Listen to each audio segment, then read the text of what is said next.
if I told you that the way you speak, your words, your tone, and even your silence, what if I said these could make people see you as a leader worth following? Communication is the heartbeat of leadership, but it's also where many stumble. Today, I will explore how to turn your voice into your most powerful leadership tool, so hang tight. And no, you don't need to be naturally charismatic to master this particular art. That's the good news. Let's uncover the secrets of captivating communication, the second pillar of executive presence.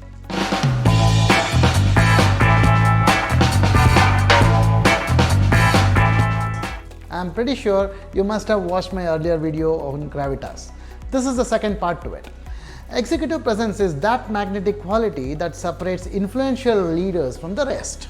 It's built on three main pillars: gravitas, communication, and appearance.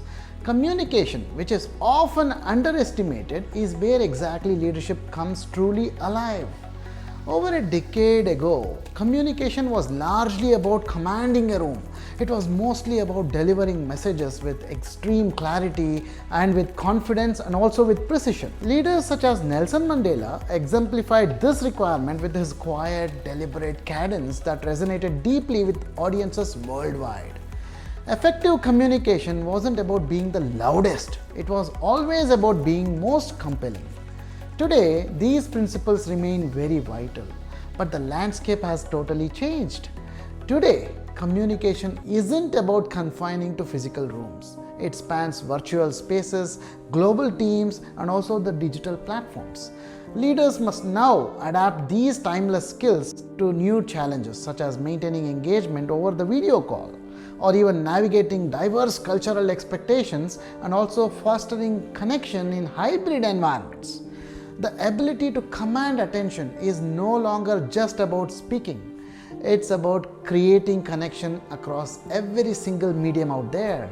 The leaders who succeed are those who can blend clarity, empathy, and also their adaptability very seamlessly. So, what does it take to communicate like a leader? Let's dive into the traits that make all the differences about this. The first one among these traits is actually clarity. Consider Malala Yousafzai. Born in Pakistan, Malala became a global icon for her advocacy of education rights after surviving a harrowing attack by the Taliban. Despite her youth, she spoke before the United Nations with such simplicity and conviction that her words echoed across the globe. One child, one teacher, one book, and one pen can change the world. Malala's clarity wasn't just in her words, it was in her unwavering purpose. Her words, spoken with simplicity and conviction, rallied the world around educational rights. In leadership, clarity cuts through the noise like a beacon. The second of the traits about communication is storytelling art. Oprah Winfrey's ability to weave personal stories into universal messages turned her into a global icon. Take for instance her speech at the Golden Globes in 2018. This is where she shared the story of Racy Taylor, a woman who endured unspeakable injustice. Oprah's storytelling didn't just recount events, it connected with millions, it ignited movements for a change. This art of turning personal moments into universal truths is what makes her communication unforgettable. The third trait of communication that is important is called adaptability. You may have noticed that Dr. Anthony Fauci demonstrated this very trait during the pandemic. Faced with a global crisis, Fauci seamlessly shifted his communication style depending on his audience. He was very flexible. When addressing scientists, he delved into technical details. This ensured his credibility. When speaking to the general public, however, he simplified complex medical concepts, focused on actionable advice such as mask up or even getting vaccinated. But the problem is that some of the patients, when you suppress their immune response with combination of 4 or 5 cytotoxic agents, a patient would get leukopenic and some of them would die of either bleeding or infection. So we were called up. So when I went up to the ward, we were looking at these different drugs that were being used, and they were used at phenomenally high doses to completely wipe out the tumor, including the bone marrow, hopefully that the tumor would be gone and the bone marrow would respond and come back. So that reasonably soon, they're starting the testing imminently. And should people be hoping for a vaccine to help solve this problem? I believe we're going to have a vaccine because we're going into clinical trial for phase 1 within the next couple of months. Fauci's ability to meet people where they are made him one of the most trusted voices during the turbulent time of COVID. This particular trait is a key to adaptable communication. The last but not the least among the traits of communication is the trait of empathy in listening. You may know the ex-president of the United States of America, Mr. Barack Obama. During the 2008 presidential debates, Obama's thoughtful pauses weren't just about buying time. They were a testament to his genuine engagement. Whether responding to critics or whether addressing tough questions, he listened intently.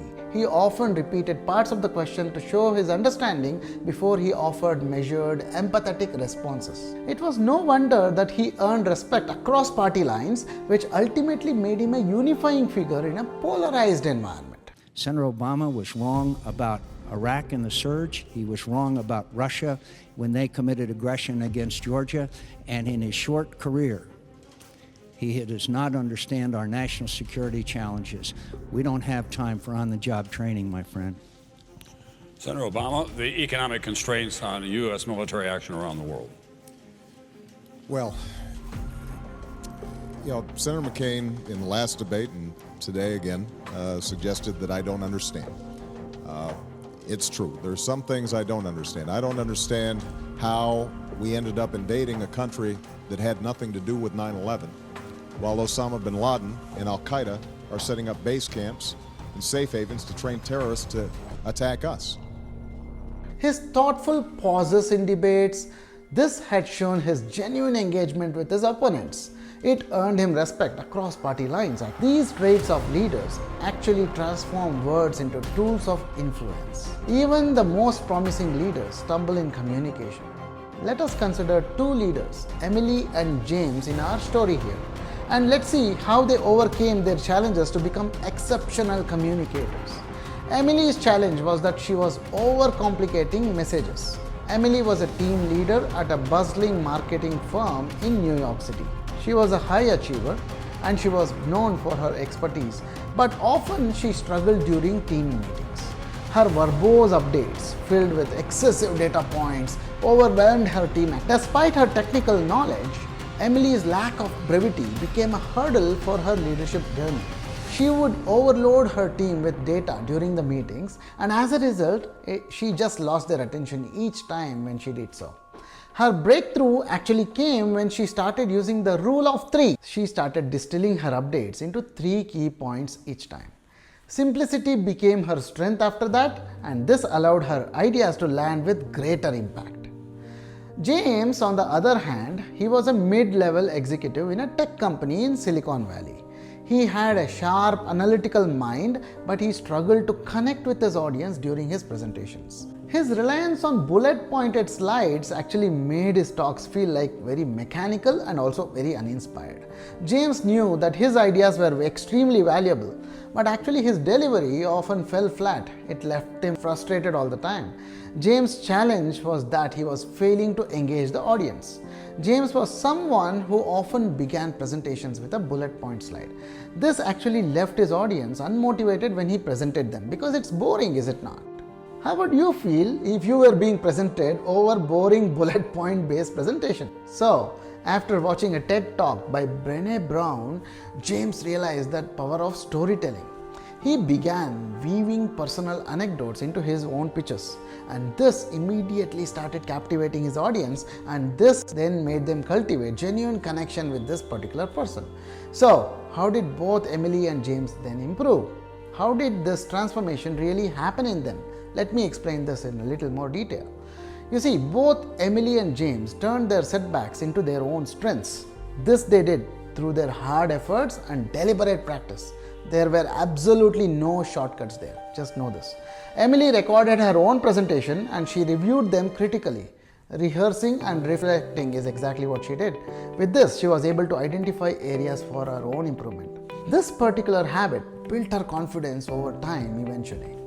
James, on the other hand, had joined a public speaking workshop. He started learning techniques to structure his talks and to manage stage presence. Both Emily and James sought honest input from their colleagues. They then used the feedbacks that they had gathered. They both could then make continuous improvements based on the advice from those feedbacks. Technology played a critical role in the transformation extremely. Emily, she started using Grammarly Business, an AI tool, to ensure her written communication was extremely clear and also professional. This elevated her team emails and reports quality. James, on the other side, leveraged Udly to refine his tone, his pacing, and also body language during virtual presentations. This gave him the edge in hybrid meetings. Both of these two used Zoom IQ to analyze engagement in virtual meetings. This helped them both to adjust their delivery and to keep the participants actively involved in their speaking. These AI tools became their silent partners, if you can notice. It amplified their natural abilities and it also addressed their weaknesses. The world of communication has transformed in the past decade, you see. Digital platforms have become the primary stage for leaders and the stakes are higher than ever right now. In the past, simply commanding a room was more than enough. Today, however, you must command every single room, whether it's a boardroom, a Zoom call, or even a social media platform, is it not?